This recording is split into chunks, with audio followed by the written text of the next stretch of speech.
Shalom, selamat datang kembali di channel YouTube STT Ikat. Saya Pendeta Morantaro Rinaldi, MTH. Hari ini saya mau membagikan hal-hal yang baik yang bisa kita kerjakan dalam kehidupan ini. Kita mengetahui bahwa kapal yang besar itu dikemudikan oleh kemudi yang kecil. Ya, bagaimana kapal sebegitu besarnya dia bisa dikendalikan oleh kemudi.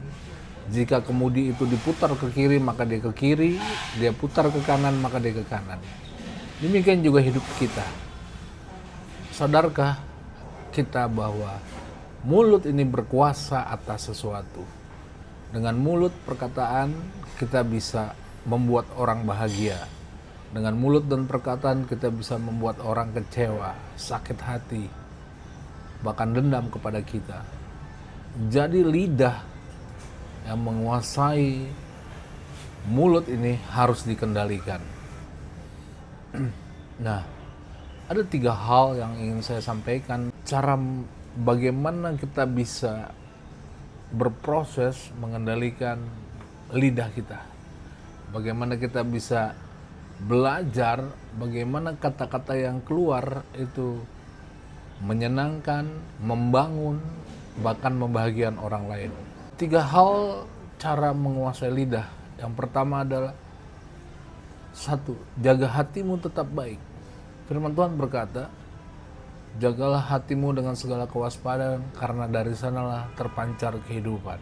Bahwa apa yang diucapkan keluar dari mulut itu berasal dari hati.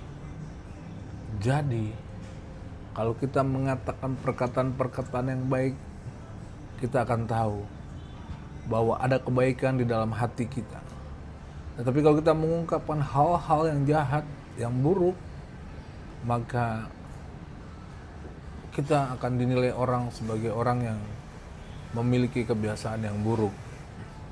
Jaga hati, jaga hatimu, supaya apa yang kau ucapkan, kau perkatakan itu menjadi hal yang baik yang didengar orang. Yang kedua yaitu istilah Inggris mengatakan think before talk. Berpikirlah sebelum berbicara. Ada pepatah kata mengatakan diam itu emas.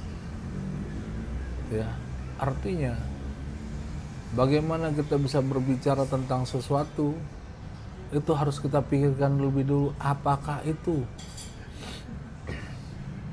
adalah satu kebenaran, apakah itu membantu, menolong, apakah itu menginspirasi orang untuk membangun, atau jangan-jangan mematahkan, atau jangan-jangan membuat orang jadi tidak terinspirasi. Apakah yang kita perkataan itu dibutuhkan untuk membuat orang itu lebih baik, dibutuhkan untuk membuat orang itu menjadi semangat, atau mematahkan semangat. Nah, itu yang harus kita pikirkan. Yang ketiga adalah berpikir sebelum bicara. Ketika kita ingin bicara, maka kita harus berpikir lebih dahulu. Penting gak sih apa yang mau kita bicarakan? Apa yang mau kita omongkan? Amsal 16 ayat 9 jelas berbicara tentang jangan membuat kehancuran karena omongan. Karena omongan itu bisa membuat orang hancur, bahkan bisa membunuh. Mungkin tidak membunuh secara fisik, tetapi bisa membunuh mental, bisa membunuh jiwa. Seringkali kita berpikir bercanda adalah hal yang biasa. Berpikir bercanda itu sudah hal yang tidak aneh gitu. Tetapi sadarkah kita kadang-kadang bercandaan kita itu menimbulkan sesuatu yang tidak enak. Ya, mungkin kita bercanda dengan teman kita. Kita sering mengatakan dia gendut gitu. Padahal kita bercanda, tapi hati dia terluka. Atau kita bercanda kepada orang lain, kau kan tinggal di daerah sana yang rumahnya kumuh, daerahnya jelek, lingkungannya nggak bagus.